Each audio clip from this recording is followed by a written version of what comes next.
foi um erro gravíssimo ter levado estes senhores a um julgamento num processo que nada tem a ver com os acontecimentos. Começamos a receber ameaças de morte, chamadas telefônicas, que não paravam. Pessoalmente, como advogado, mais a equipa, tivemos a oportunidade de atender mais de 40 e tal chamadas, mais de 20 pessoas, números diferentes. Assim, e mensagens passam de 20 e temos uma boa parte delas registradas. Das mensagens SMS, sem medo, conseguiram até enviar-nos mensagens. Prometemos que não devíamos voltar ao tribunal, não deviam passar a porta do tribunal na segunda-feira, no dia das alegações.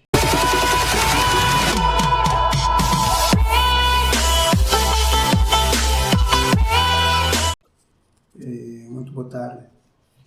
Relativamente ao processo em curso sobre a ocorrência de Cafunfo, a única coisa que temos a salientar é que o julgamento já começou. Mas, para o processo em si, nós tivemos o cuidado de verificar, como sempre tem acontecido nesses processos que têm uma conotação política, de que há vários vícios neste processo e que o Ministério Público não fez a fundo o trabalho que deveria ser feito no processo.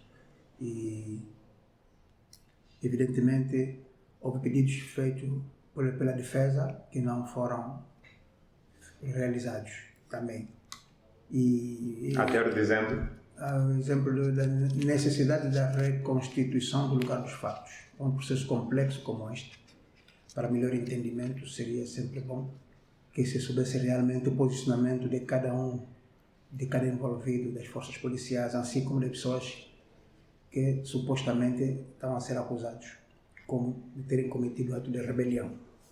E neste âmbito que nós dissemos e falamos claramente ao público, não são questões de fundo de processo, mas são questões que podem ser tidas como uma insatisfação naquilo que é o processo, que, como dissemos, provas forjadas como é parte do processo que não vamos a fundo, mas encontramos realmente elementos que que não deviam ser tidos como tal.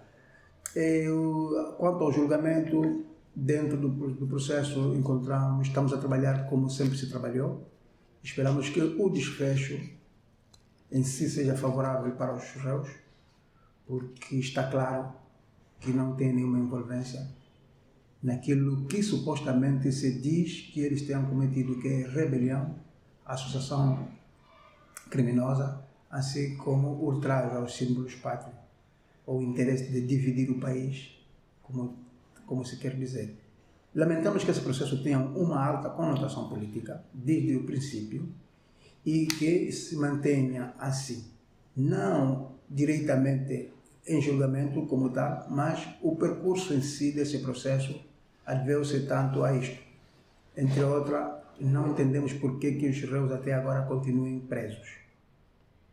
Continuem nesta fase ainda, depois de ter-se observado que há muita gente que nem deviam estar aí, como alguns cidadãos estrangeiros que estão nesse processo.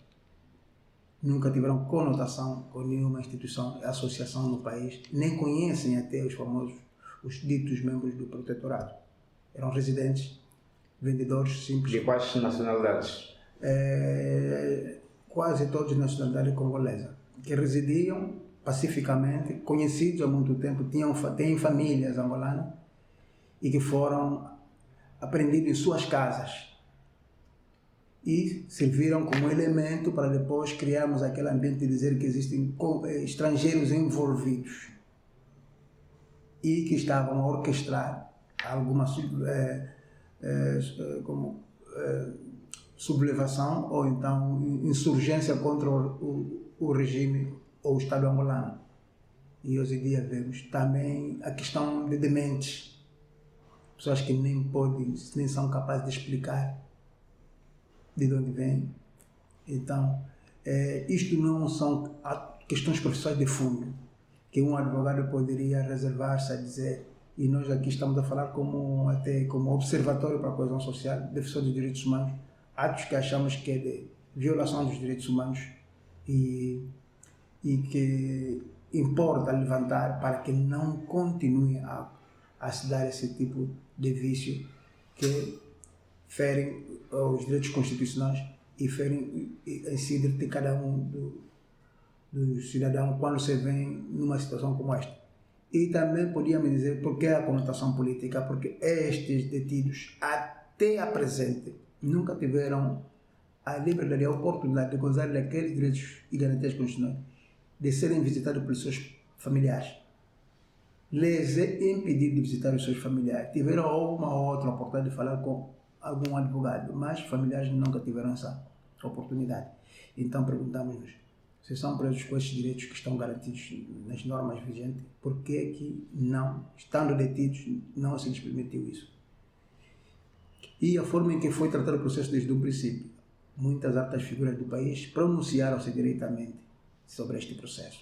Falaram abertamente da situação de pessoas perigosas e até a possibilidade de serem destruídos com mísseis e todos os outros elementos, e que para combatê-los podia-se até usar meios não proporcionais, palavras que são contrárias à lei e até são incitação à violência como tal.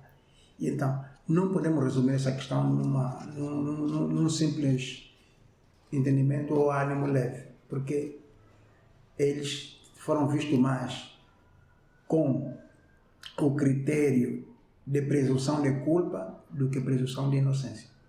Foram vistos mais como culpados e foram tidos como inimigos da pátria antes de chegar a fundo.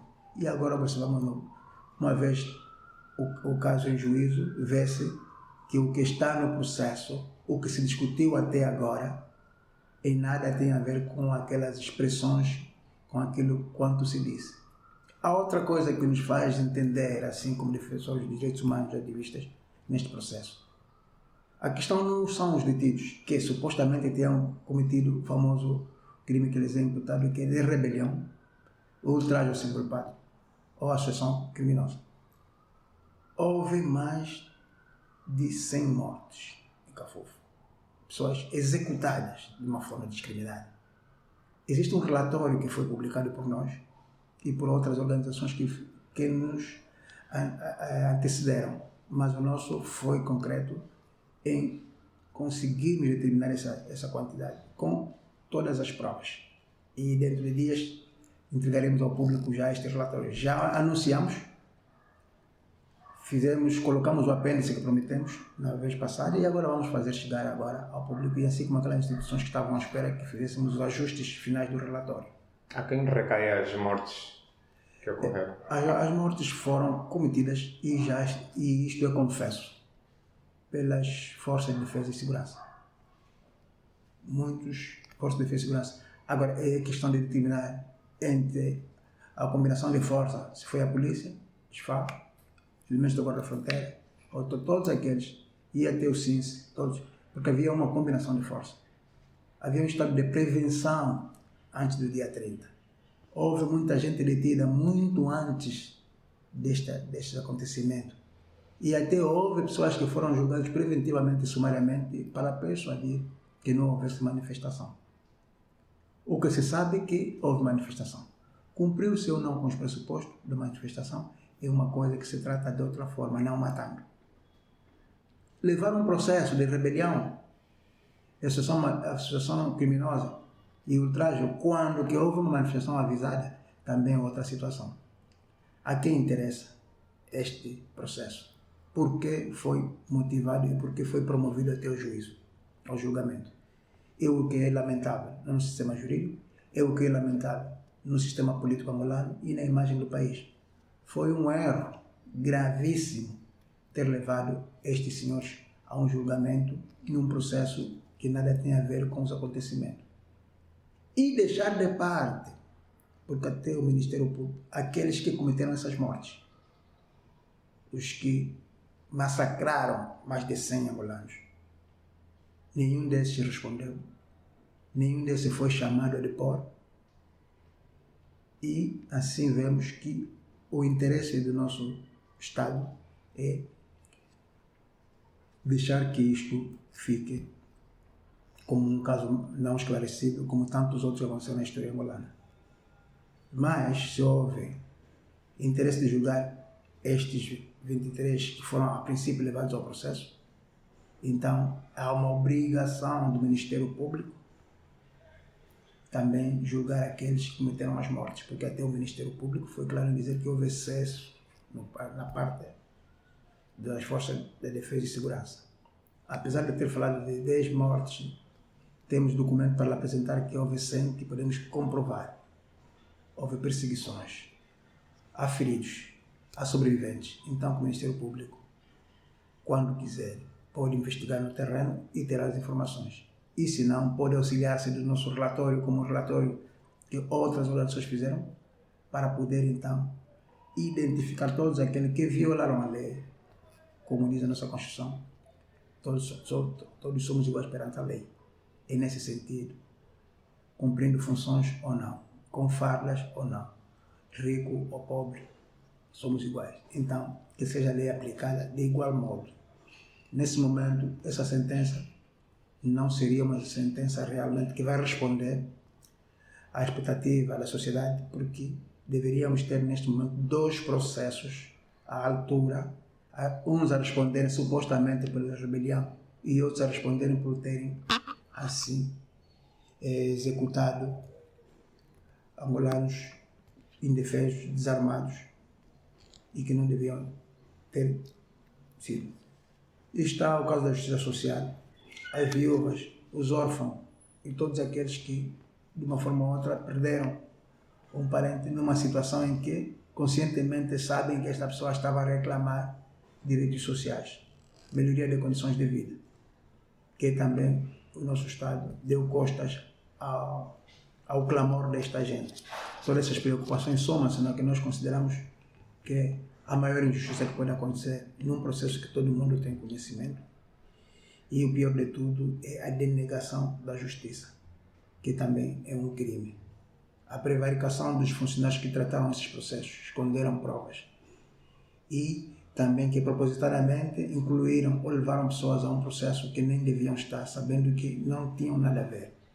Isto é a maior preocupação para nós. Se houvesse um processo justo, o que estaríamos é a defender o cidadão conforme as garantias e as normas. Mas, havendo um processo tão injusto como esse, estamos a defender, mas sabendo que estamos a fazer um sobre-esforço de representação. Como defensores de direitos humanos, condenamos o que foi feito em Cafunfo, condenamos a forma que foi levado este processo, condenamos a discriminação que se levou a cabo na realização ou na conformação deste processo e do tratamento do processo em si. As mídias oficiais só falaram condenando, não queriam esclarecer. O Estado angolano não fez nenhum inquérito passado um ano, porque não lhe interessa, porque todos os elementos vão levar à convicção e à prova de que foram elementos da Força de Defesa e Segurança que cometeram essas mortes. Então é uma questão propositada. Resumidamente, temos um processo político e que atualmente nós, como os advogados, na última sessão realizada, depois da última sessão realizada no dia... Foi na quinta-feira, dia 4. Dia 3. Sim, foi no dia 3. Começamos a receber ameaças de morte, chamadas telefônicas, que não paravam. Pessoalmente, como advogado, mais a equipa, tivemos a oportunidade de atender mais de 40 e tal chamadas. Mais de 20 pessoas, números diferentes. Assim, e mensagens passam de 20. E temos uma boa parte delas registradas. Das mensagens SMS, sem medo, conseguiram até enviar-nos mensagens. Prometemos que não devíamos voltar ao tribunal, não devíamos passar a porta do tribunal na segunda-feira, no dia das alegações. O Tribunal do Cafunfo. No Tribunal do Cafunfo. Não devíamos ir Tribunal de Dundu, Cafunfo, não. Tribunal da comarca de Chitato, no Dundu. E neste dia fomos como o nosso dever. Acontece que sem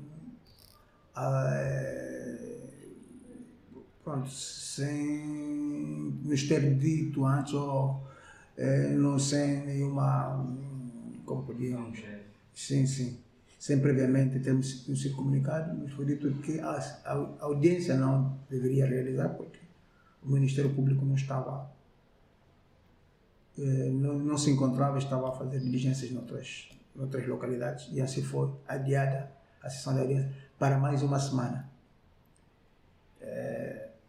O dia a seguir continuaram mesmo também as ameaças e assim está a situação.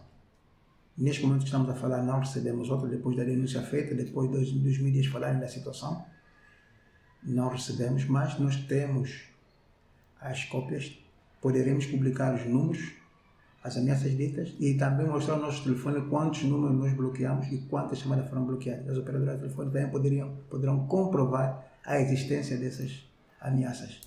Então, é muito infeliz ouvirmos que o processo está a decorrer bem. No tribunal, como tal, não temos queixas do desenvolvimento do processo dentro do tribunal, com os funcionários do tribunal, assim como a relação com os magistrados. O que temos consciência de que o processo em si, por trás, sim, a pressão política. A política. Isso sim, vamos afirmar, porque não seria possível a pressão que nós recebemos, a ameaça de não podermos tratar deste processo, porque as ameaças estão muito claras, vocês não devem abandonar esse processo. Há muita coisa a fazer por aí, tem famílias e muitas vezes quem avisa amigo cuidado com as vossas vidas e dos vossos familiares, e assim foram as palavras que nós recebemos como ameaça e várias outras de todo tipo. Então, o queixoso nesse processo não é uma pessoa singular, vem o Estado em si, são as instituições. As ameaças foram ao sentido de abandonarmos, então não sei a quem nós deveríamos em si dirigir o nosso temor. É o ofendido. Quem é ofendido, o sistema é o regime. Então, por isso é que podemos afirmar que realmente é o regime que está a fazer-nos essas ameaças. E acreditamos que, se não o pensaram antes, é o momento de analisarem que não é o caminho para tratarmos as coisas no Estado Democrático de Direito. Do mesmo disseram também certas entidades, certos dignitários no princípio desse processo, quando criou-se aquela nebulosa, aquelas falsas informações de existência de um grupo que queriam dividir a parte do leste e iam atacar as esquadras, disseram que não é a forma violenta. Mas quando agora atacamos a sociedade civil, atacamos ativistas, atacamos advogados, que em cumprimento da sua letra, conforme a lei. Então, gostaríamos de entender realmente quais são as pessoas que primam pela via pacífica, pela resolução pacífica dos problemas ou do diálogo, e quais são aqueles que realmente fazem a ilusão de que pensam e atuam com passividade, mas no fundo da tela agem contrário a esses procedimentos. Esperamos que as nossas instituições, as pessoas que dirijam as mesmas, entendam e façam o necessário para transmitir uma boa imagem, tanto nacional e internacional, não intimidando-nos que o processo do CAFUF terá outro curso, porque este é só o início do processo e é só a primeira instância. O que não conseguirmos obter aqui por uma questão de injustiça, vamos conseguir nos tribunais internacionais. Porque a primeira coisa, nesse processo houve violações dos direitos humanos. Os direitos humanos são transfronteiriços. Quer dizer, não terminam nas nossas fronteiras. Direitos humanos, ao contrário dos direitos fundamentais, podem ser reclamados em qualquer tribunal. Então, não nos importa hoje que haja ou não um tratamento devido, porque ainda não chegamos no momento de decidir, de entender se a decisão foi boa ou não, mas tudo aquilo que não for de acordo, em atenção àquilo que aconteceu em CAFUF, estamos já preparados para continuarmos com este processo a todas as instâncias. E também estamos aqui para apelar ao Ministério Público que faça o seu trabalho, se chegou ao ponto de acusar e pronunciar aqueles que estamos a defender, também estamos à espera que acusem aqueles que mataram. E isto é a sociedade que espera, os familiares que esperam, os órfãos, as viúvas, a comunidade internacional, como a sociedade nacional, que haja esse trabalho do Ministério Público, que manteve-se praticamente na reserva, denegando justiça a uns, mas permitindo que se faça uma justiça contrário aos desígnios da própria do Estado ou do sistema judicial atual, e mostrando uma parcialidade e discriminação no procedimento e no proceder quanto à situação de Cafufo. Resumidamente, isto é o que nós temos a realçar. Esperamos que haja consciência e que aprendamos a informar com a verdade, não como aconteceu logo desde o princípio, que o governo de Angola não foi realmente infeliz e não foi sincero com o cidadão, com o povo. E ainda por cima usou as mídias públicas para criar o sentimento de contrário, de perseguição, de desprezo, e levando a uma concepção diferente da realidade à sociedade angolana, demonstrando que o que aconteceu foi um ato de que um grupo de indivíduos, 400, queriam invadir uma esquadra, içar uma tal bandeira e informar que no terreno não se comprovou isso. E ainda, se fosse o caso, notou-se no inquérito, foi bem claro, e vimos no terreno que havia suficiente força para impedir, e poderia até ser impedido esse ato muitos dias antes, porque havia informação, e houve várias detenções antes, só não terminaram porque deixaram esse residual, deixaram os acontecimentos para criar o cenário que se criou no dia 30. E é o que podemos dizer que foi um processo praticamente fabricado. E foi uma oportunidade que se criou, talvez para decapitar este famoso movimento protetorado e criar motivo suficiente para perseguir, exterminar e desaparecer este movimento, porque o interesse do governo não era dialogar, não era conversar, seja quais as reivindicações, mas é o diálogo. O Estado tem todo o poder, então devia permitir, ao menos, a oportunidade de tratar esse assunto. Se não for o Estado, a imigração à sociedade civil. Todo mundo não se identificaria, talvez, com as suas reivindicações, como acontece com as reivindicações sindicais ou outras, mas é necessário sempre o diálogo. E a partir do diálogo se encontram as soluções. Dr. Zolabam, diz que foi um processo fabricado. O mesmo também podemos dizer sobre as considerações feitas pelo inquérito de Rafael Marques? Para nós, tudo quanto se refere do acontecimento de Cafufo e não revela a violação, as violações graves cometidas pelas forças de defesa e segurança, não viola a oportunidade que teve o Estado angolano de prevenir e proteger o cidadão, e que só nos leve a considerar que um grupo de pessoas entenderam por si só invadir uma esquadra, desestabilizar a ordem estabelecida, chegaram ao ponto de nos dar a entender que foi uma rebelião. Então, para nós, é uma montagem mesmo, é uma encenação, é uma fabricação de fatos. Houve acontecimentos, mas não foi o que realmente se publicitou, não foi o que os nossos dirigentes falaram.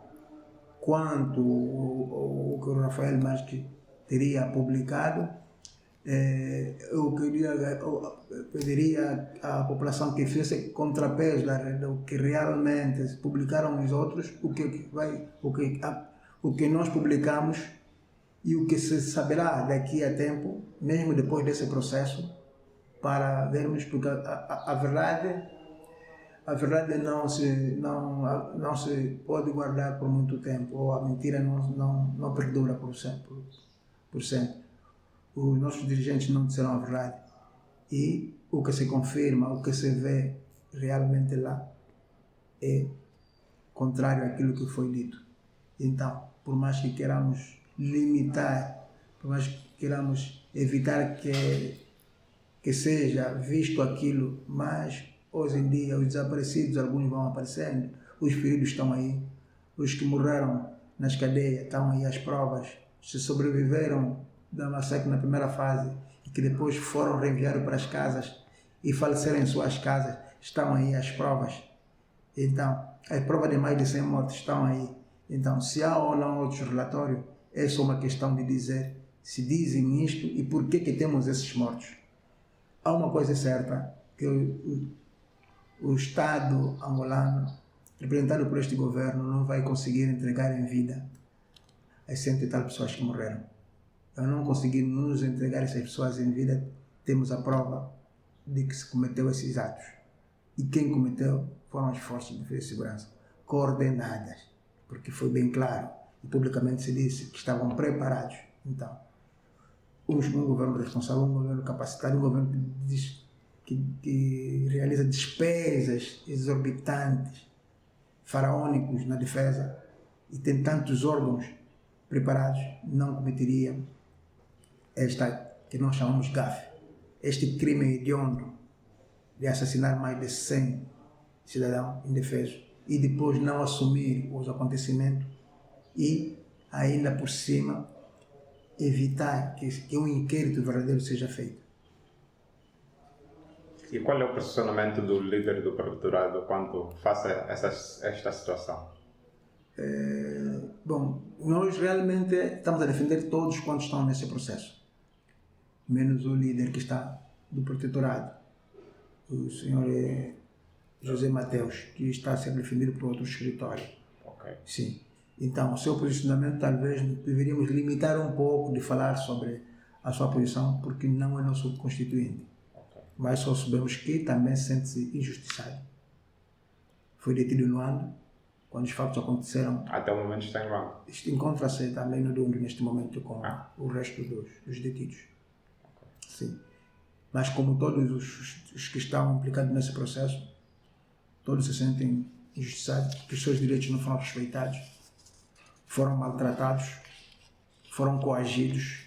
O interesse é que todos que declarassem aquilo que realmente convinha para a formatação ou a formatação em si, o enquadramento de um processo que era de interesse do regime, porque precisa de interesse do regime, não dos tribunais. Os tribunais estão a seguir com aquilo que foi feito, mas se formos a analisar tudo quanto se violou desde o momento da detenção até nesse preciso momento, seriam incalculáveis o que as falhas como tal e os erros cometidos, assim como a violação dos direitos tanto daqueles que estão aí detidos como dos seus familiares. A título de exemplo, de 100 e tal mortos neste processo, de 100 e tal executados nesse processo, de 100 e tal angolanos que perderam as vidas, somente um teve direito à certidão de óbito ou boletim de óbito. Todos os demais lhes foi negado esse direito. Por que motivos? Porque não havia interesse de esclarecimento das mortes. Não havia interesse de que se contabilizassem as mortes. É aí onde começa a se notar que há uma envolvência, havia um interesse das instituições, um erro do Estado angolano de ter avançado nesta